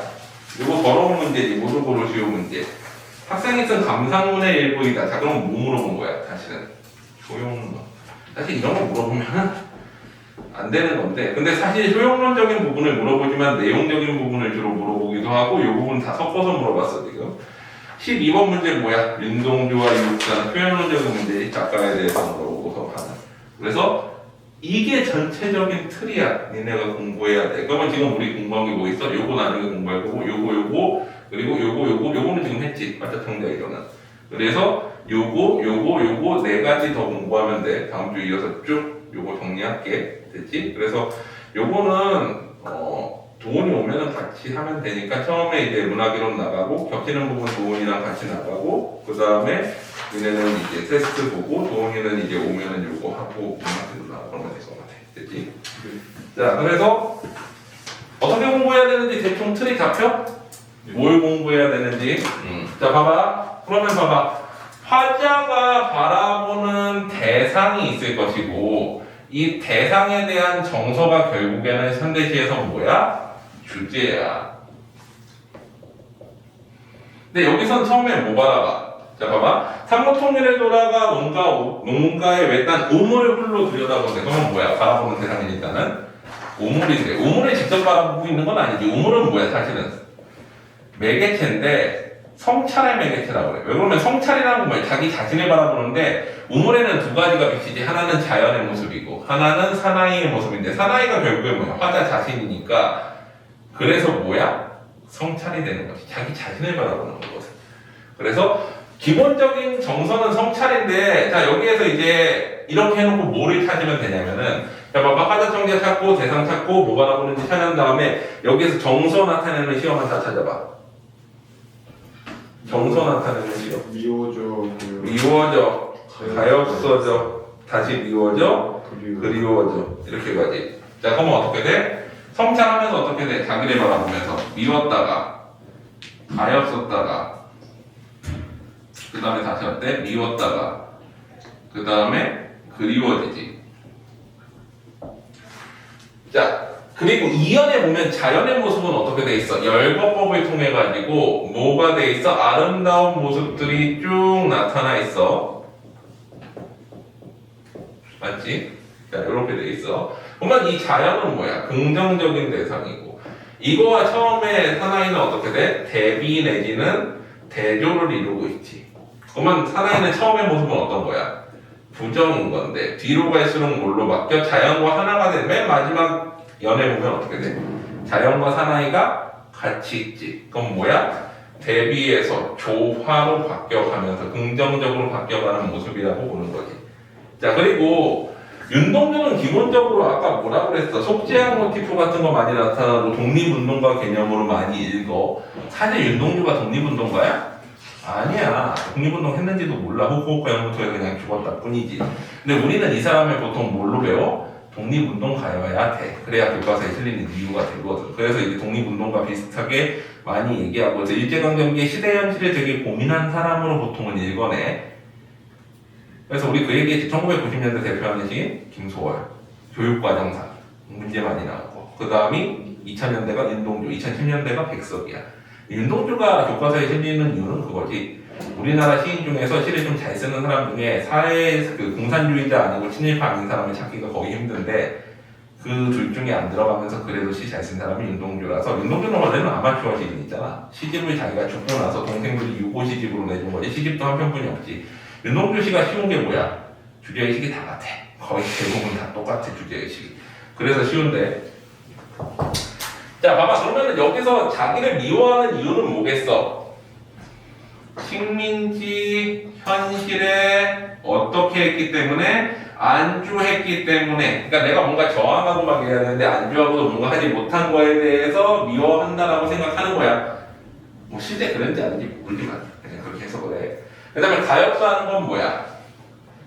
식민지인의 어떤 현실 자체가 어쩔 수 없이 그렇게 살아갈 수밖에 없잖아.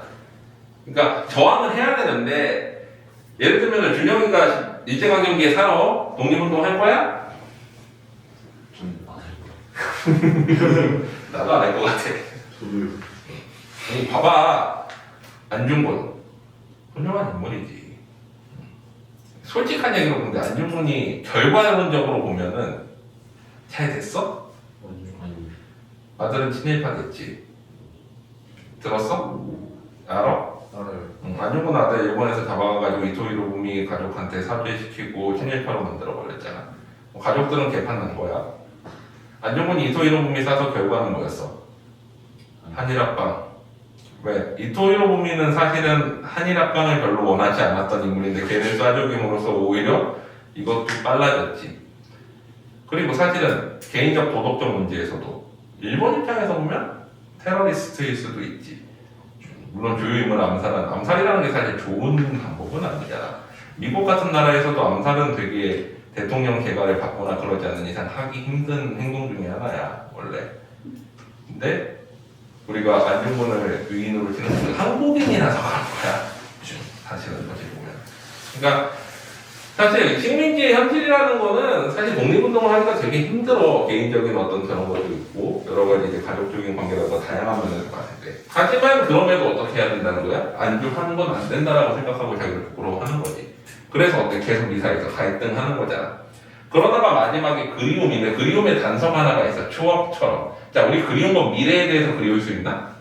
안 되지. 이건 무조건 뭐야? 추억처럼 해서 볼 수 있으지. 과거의 모습이고. 과거의 모습은 보통 뭐를 의미해? 자, 그러면은 이렇게 놓고서 주제의식을 생각해보자. 자, 뭐야? 우리 이 과정들이 다 합쳐가지고 뭐라고 부를 수 있어? 애증. 애정과 증오가 복합적으로 나타나지. 주제는 그래서 이렇게 생각하면 돼요. 대상에 대한 정서잖아. 자신의 삶에 대한 성찰을 하고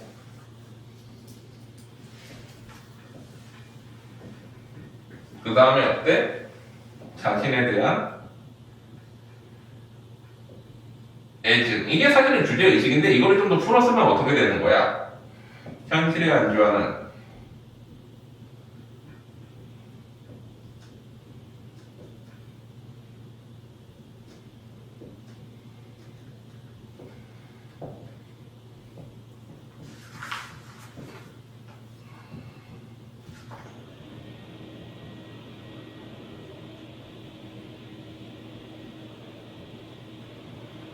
이런 게 주제의식인 거지. 이해돼? 결국엔 화자가 대상에 대해서 느끼는 정서가 뭐가 되는 거야? 주제의식이 되는 거야. 괜찮니? 자, 그러면 일단은 이거 정리하고 빈칸은 나중에 세우더라도 이건 정리해놔. 분석하는 과정이니까 정리하고 그 다음에 나머지 것들 이제 다시 또 얘기하면서 다시 한번 정리해보자. 일단 정리해봐.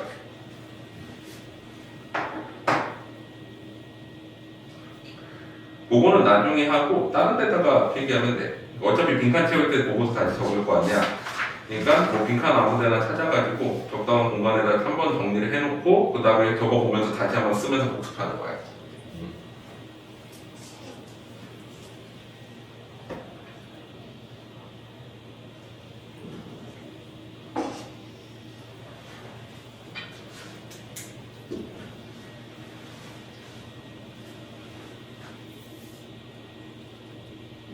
이게 진짜 궁금했는 게 저거 폴라랑 저거 왜 있는 거예요? 아니지, 저거는 내가 갖다 놓은 게 아니라 네. 그 수학쌤이 여기서 갖다 놔가지고. 저 2-3주 동안 한 번도 준 적이 없는 것 같아요. 치우라고 하고 싶은데도 치우라고 괜히 얘기하면은 좋지 않을 것 같아서 그냥 놔두고 있기는 한데 한 달쯤 지나면 치우라고 하려고. 제가 처음 왔을 때부터 있었어요. 좀. 그러니까. 그렇다고 또 뭐라 그러면 선생님들이 별로 안 좋아해. 수학생은 언제 오시는 거예요? 그 고3 수업만 해. 그 고3 딱 이제야 그 월요일, 목요일, 토요일인가 말이죠. 원래는 여기 수학학원 괜찮은 데가 없다고 그래서 고3 애들 때문에 이제 불렀거든요. 시동에서. 근데 뭐 해보더니 여기 애들이 인구가 많으니까 1, 2학년 또 하고 싶다고 그래가지고 나중에 혹시 필요하면은 얘기해 상담하면은 뭐 수업 깔아줄 수도 있어. 네, 알겠습니다. 그래서 수학이 있잖아요. 자, 아마 나중에 한 1년 정도 지나면 수학학원 차려서 나갈 거야. 여기 옆으로. 아, 어차피 우리 국어 전문학원이라. 그렇죠. 그 선생님도 그거 보고서 사실 여기서 이제 수업을 임시로 하는 거라서 이제 고3에서 이제 좀 가르쳐달라고 부탁해서 온 거라서. 다 썼니? 자, 그러면은 또 보자.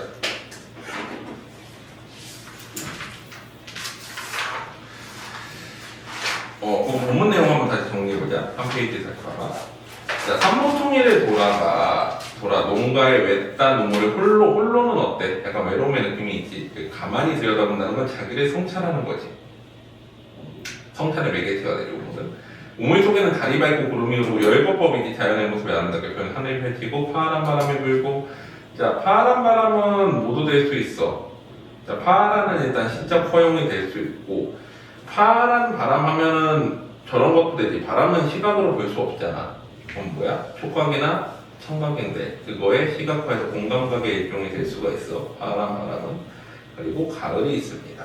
아름다운 자연의 모습인데, 그리고 사나이가 있으니까 어때? 서로 대비되지. 대조되는 느낌이 있어. 어쩐지 그 사나이가 미워져 돌아갑니다. 현실에 안주하는 모습이에요. 근데 돌아가다 생각하니 감이 없어지고. 왜? 식민지 살아가면 어쩔 수 없지. 또 도로가 들여갔다 보니 사나이는 그대로 있습니다. 그 사나이가 다시 미워졌다가 어때? 그리워졌다. 이건 뭐야? 순수했던 모습이 그립다. 그래서 우물 속에 달이 밝고 구름이 오르고 하늘이 펼치고 파란 바람이 불고 가을이 있고 추억처럼 사나이. 이제는 어때? 자연과 같이 순수한 모습이기 때문에 긍정적인 모습으로 바뀌었다라는 거야. 됐지? 네. 모르겠는 거. 없습니다. 괜찮아? 다음으로 가보자. 해석전. 이거 숙제야. 거기 있는 것들. 네. 문제 꽤 많아. 많지? 몇 개까지야? 28페이지. 8페이지까지. 해석전도 더 딸린 문제 다 풀어오면 돼. 여기까지. 추측 좀 많이 긴데요. 아니지. 오늘도 할 수 있어요. 아, 이거? 네. 금방 나가. 해석전은 사실은 특별한 거 없어. 그냥 내용 위주로 나갈 건데, 네. 캐치아웃 이야기가 되게 좀, 재밌어요. 아니, 진짜 길어. 자, 보통 전 하면은 인물의 일대기를 다룬 소설이나 기록 같은 것들을 전이라고 그러지. 위인전할 때 그 전자야. 그래가지고 최척에 대한 이야기지. 최척은 이제 원래 이제 그 선비였지. 그래요. 과거를 의미하는 선비였어. 그리고 봐봐. 우리가 선비라고 부르는 사람들의 정체가 뭐야 원래? 선비가 뭐니? 글 쓰는 사람. 자, 봐봐. 우리 조선 시대가 시작되면은 우리가 보통 뭐 이렇게 하잖아. 양반, 중인, 상인, 상민, 평민이지. 그리고 뭐야? 이렇게 크게 배우지만 원래 법적으로 조선은 뭐였어? 반상제였지. 뭐야? 양반과 상민으로 돼 있는 거잖아.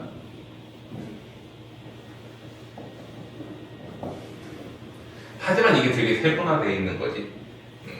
뭐 노비도 이제 노비는 원래 뭐야? 노예야. 노예. 남자를 노, 여자를 비 이렇게 부르는 거야. 머슴과는 달라. 머슴은 알바생이고 노비는 노예야. 근데 머슴은 이제 돈 받으면서 일하는데 먹여 살릴 필요는 없는 거고, 노비는 이제 먹여 살려야 되는 그런 상황인 거지. 자, 근데 보통 보면 우리가 양반이라는 거는 귀족으로서 청성이 된 게 아니라 원래는 뭐였어? 일반적인 상민이면은 전부 다 원래 노비는 없었고 이렇게 가야 되지. 일반적인 상민이면 원래는 다 과거를 볼 수 있었는데 이게 어느 정도 계급화돼 버려가지고 굳어져 버린 거지, 신분으로. 그래서 우리가 양반이라는 건 원래는 무반과 문반이고, 이 시험을 볼 때 이 선비가 되려면 보통은 이제 뭐가 있어? 지방시. 그래서 속과라고 부르는 게 있고, 그 다음에 대과. 이 두 가지 시험을 통과해야 벼슬 자리에 나아가고, 보통 속과를 통과한 사람들은 이 선비라고 불렀어. 자, 무슨 얘기냐?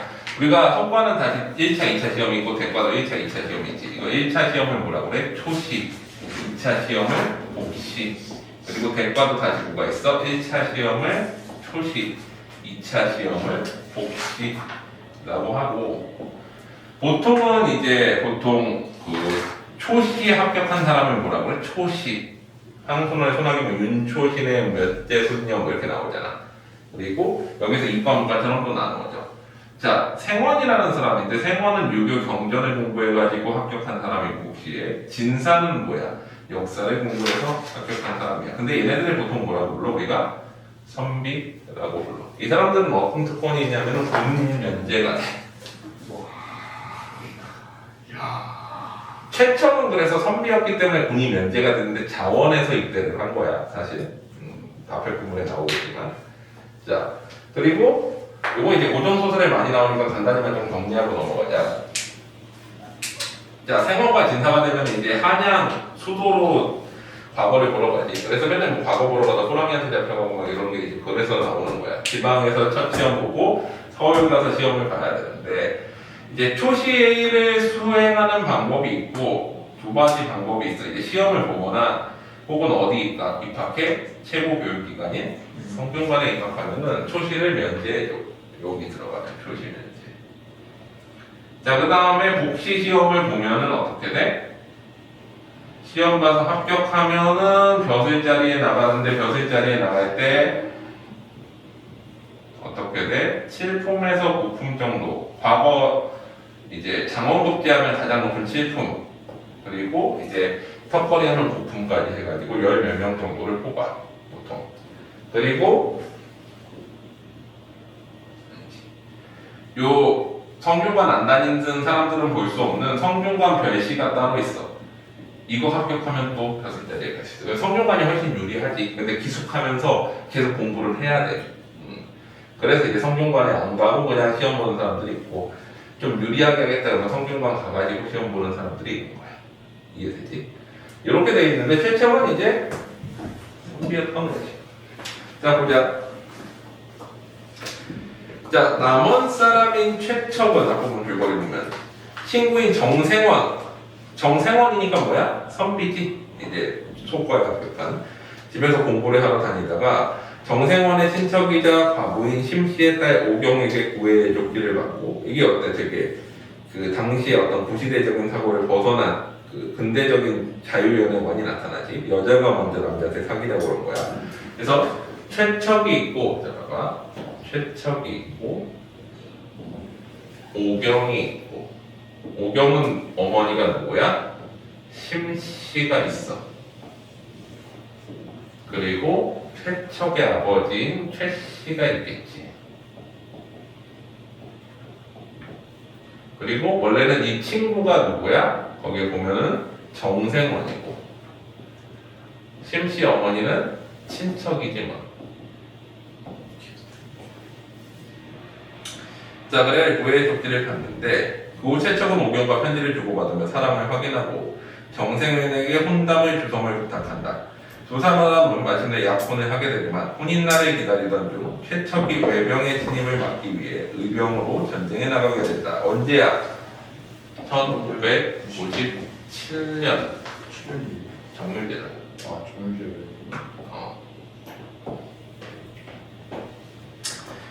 자 그래가지고 혼인날이 지나도 그가 돌아오지 않자 심씨는 부잣집 아들의 양생의 사위를 맡으려고 하는데 하지만 오경은 최척을 끝까지 기다려 혼인하고 첫 아들 몽석을 낳아. 자, 첫 번째 아들이 몽석이야. 몽석을 낳아서 행복한 나날을 보낸다. 아 뭐야? 1516년이네. 헷갈렸어. 그러다가 다시 정밀대란이 일어나지. 정밀대란이 일어나가지고 최척과 오경이 다시 헤어진다. 라고 돼 있는 거지.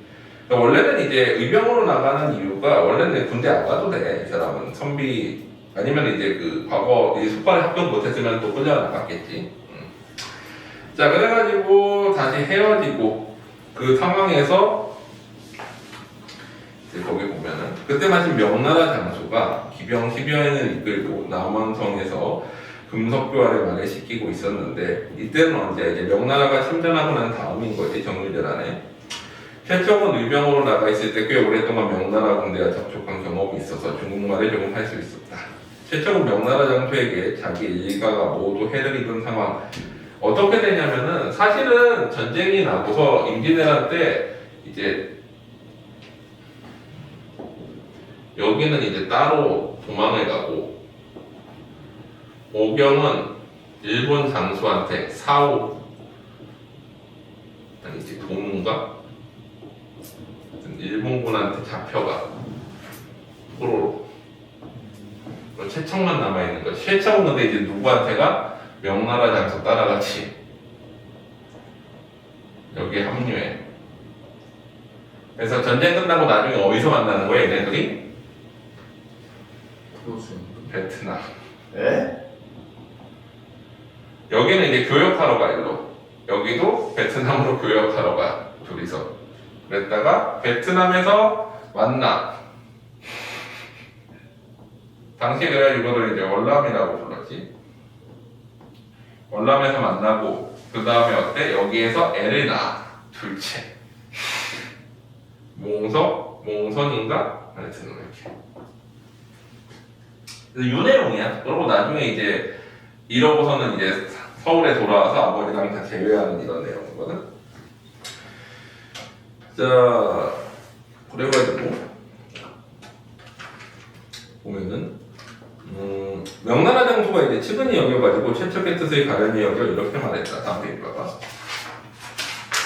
나는 오총병 천총, 오총병이라는 건 당시 명나라 장수의 직책이지. 그 밑에 있는 천총, 1000명을 거느리는 이제 장수인 여유문인데 집은 절강성 요웅에 있대. 가난하지만 먹고 살만 하다고. 인생은 마음을 알아주는 사람을 만나는 게 중요하니 먼 것이건 가까운 것이건 자기 마음 가는 대로 논이고 몸을 따르면 이제 하필이면 구석진 땅에서 이건 뭐야? 조선 땅을 의미하지. 구석진 땅은 옹색하게 살 이유가 뭐 있겠소 하고서 이후 최척에게 말한 필요로 자신의 진영으로 데려갔다. 최척은 용모가 빼어나고 생각이 불도면밀하고 말타기와 해석을 잘하는데 문장도능의 제자가인이라고 그러지 이런 거야.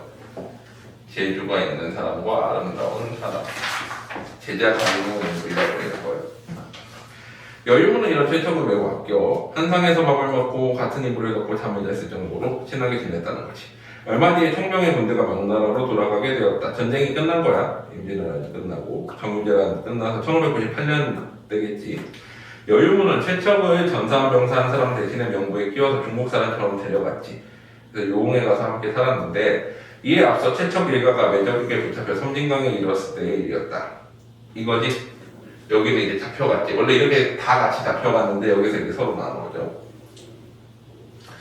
외적은 최척의 부친과 장모가 늙고 병들었다고 여겨 감시를 소홀히 했는데 그래서 이 두 사람은 어때? 도망갈 수 있었지. 여기는 뭐 별개고 혜씨랑 혜씨가 도망갈 수 있었을 거야.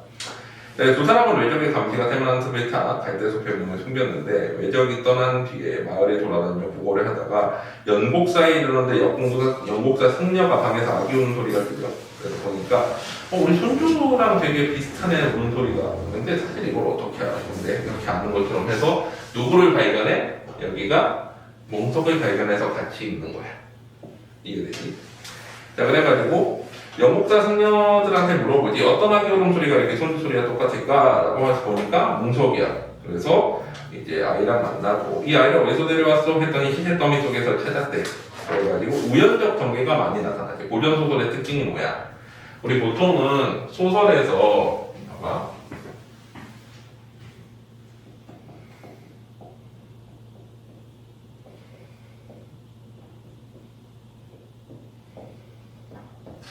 우리가 어떤 인과성을 얘기할 때 인과성의 단계를 얘기할 때 필연, 계연, 우연이라는 개념이 있어. 자, 준혁이가 머리에 총을 맞았어. 죽겠지. 거의 필연이지.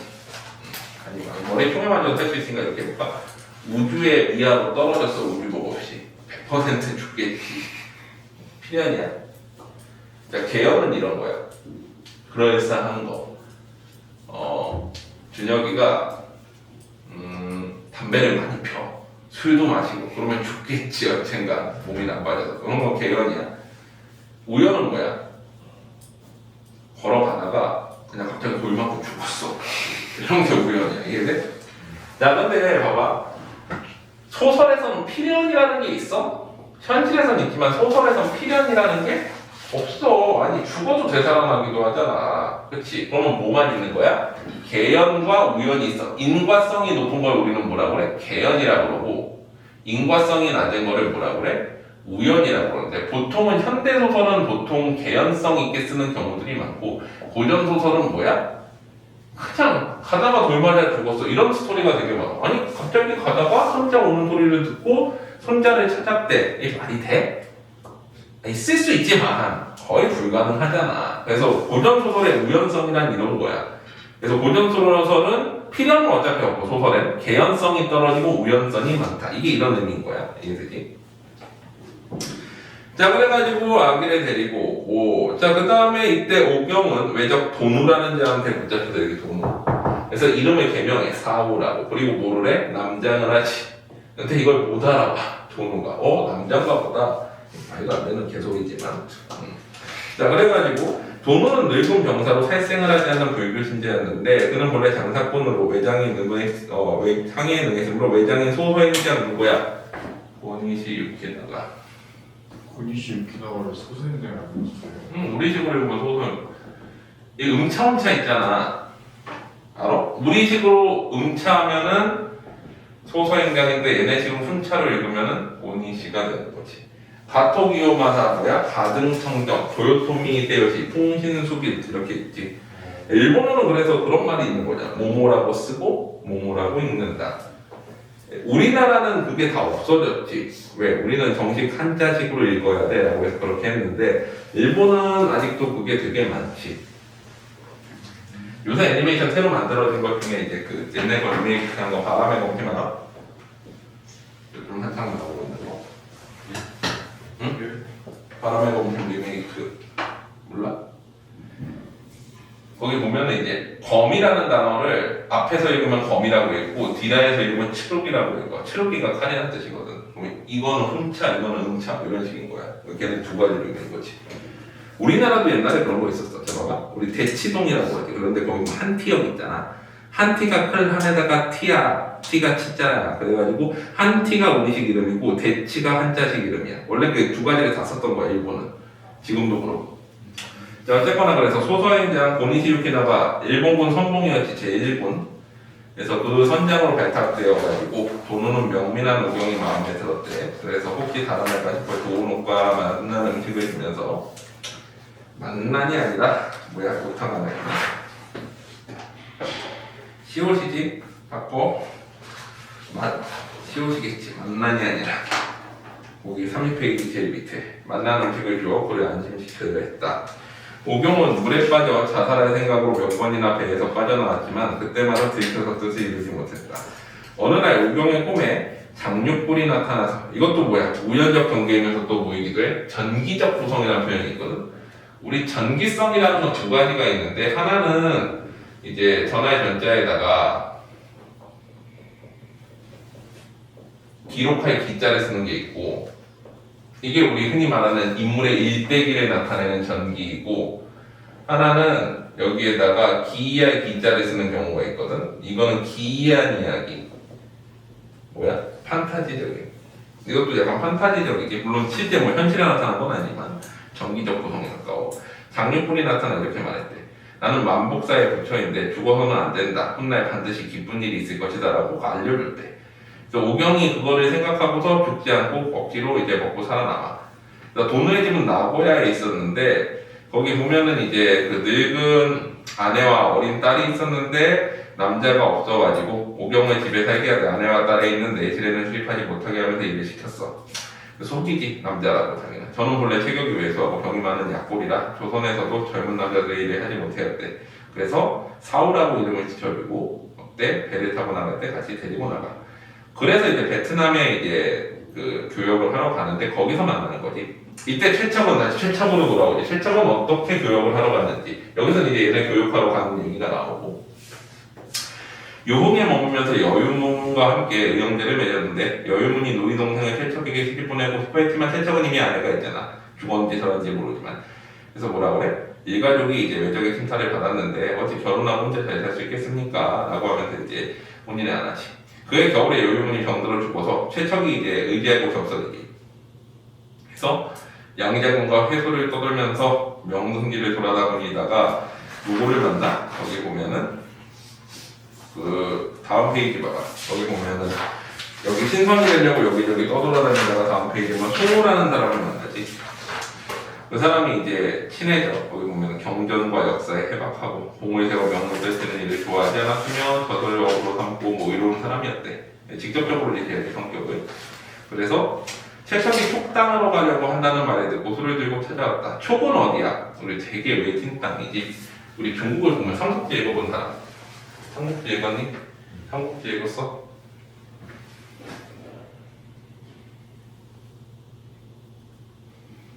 중앙에 이렇게 돼 있잖아. 그러면 여기가 산악지대지 보통. 이쪽이 산악, 이쪽이 평지잖아. 양자강 이렇게 올라가가지고 한수랑 해 갈라지고 여기에서 이제 산악지대로 들어가서 네 갈래로 갈라지는데 여기가 완전히 산이잖아. 이쪽이가.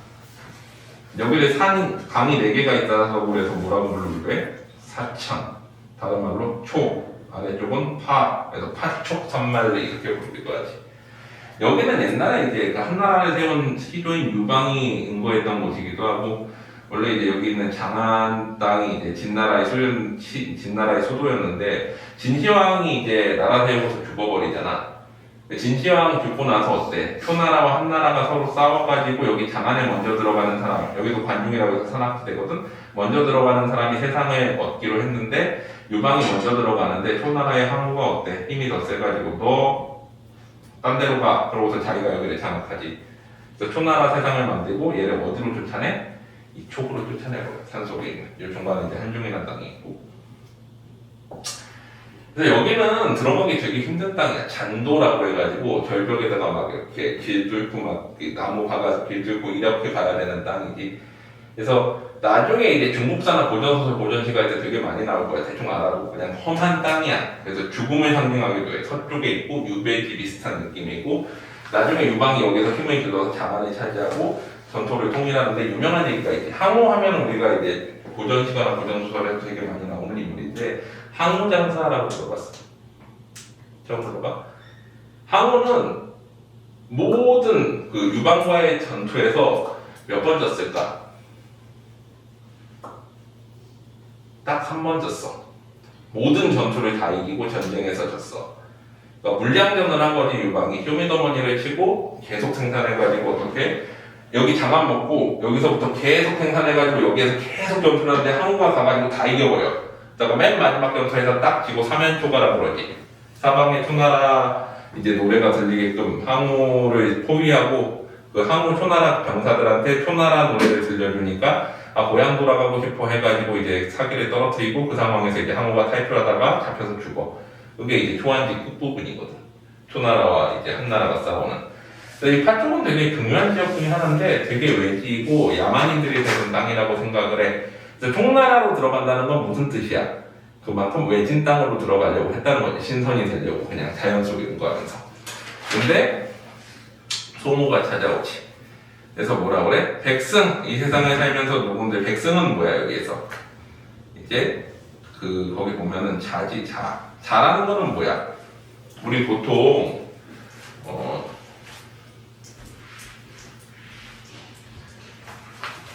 우리 고전 소설을 보다 보면 이걸 알아야 되는데, 우리 사람의 이름을 부르는 게 성이 있고 명이 있고 자가 있고 호가 있고 또 아명이라는 것도 있고, 그 다음에 뭐가 있어?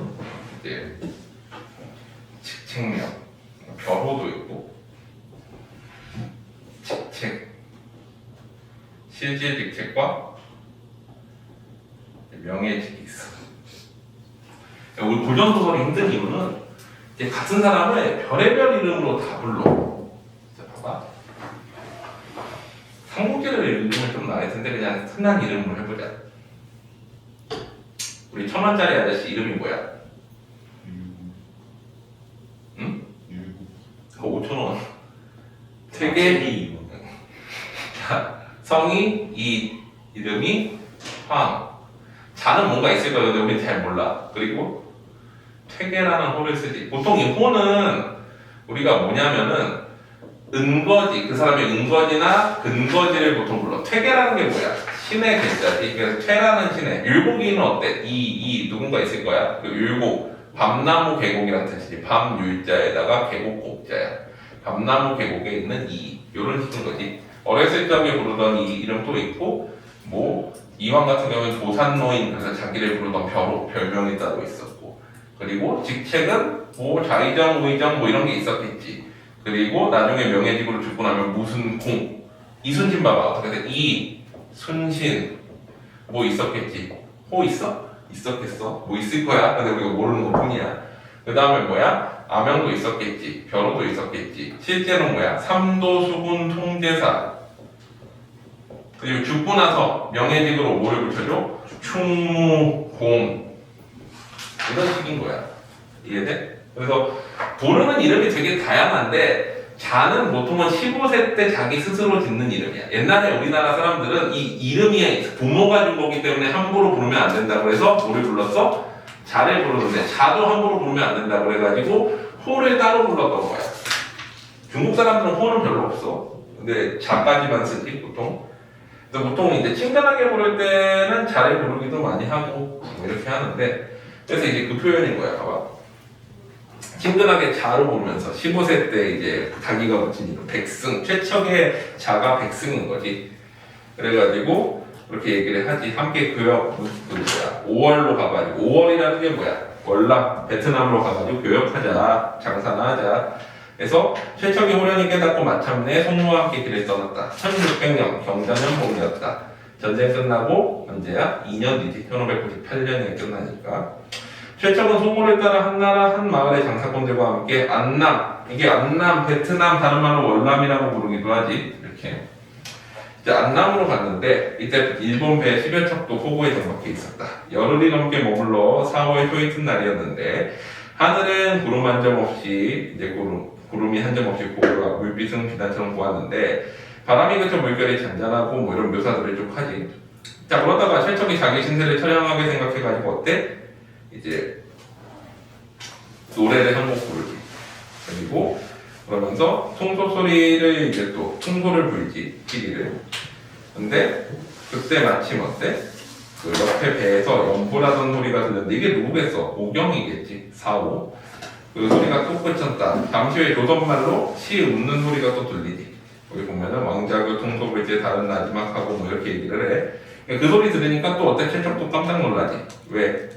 서로 알아본 거야. 그 노랫소리랑 시로. 왜 그래 하고 물어보니까 저건 내 아내가 지은 시일세. 우리 부부 말고는 아무도 알지 못하는 시인데 아내가 저 배에 있는 게 아닐까? 라고 생각을 하는 거지. 일본 배가 같이 있었는데 그 옆에. 그런데 그때 마침 이제 두홍이라는 사람이 이제 내가 가서 사정을 알아보겠소 했더니 이제 송우가 말이지. 괜히 밤에 일본 배 쳐들어갔다가 그 적으로 물릴 수도 있는데 그냥 가만히 있자. 그래서 이제 해가 뜨기를 기다려. 그랬다가 해가 떠서 보니까 이제 거기 보면은 다음 페이지가 봐. 자, 거기 둘이 만나가지고 이제 사람들이 다 어때? 축하해주는 그런 내용이 나오는 거예요. 그래서 하늘이 좋고 귀신도 없고 옛날에는 이런 일이 없다 라고 하면서 얘기하는 내용이 나오지. 그래서 내용을 전체적으로 보고 이제 보고 옆에 거 필기를 해봐. 그리고 숙제 풀어오면 되지. 그래서 일단은 오늘은 여기까지 나가자.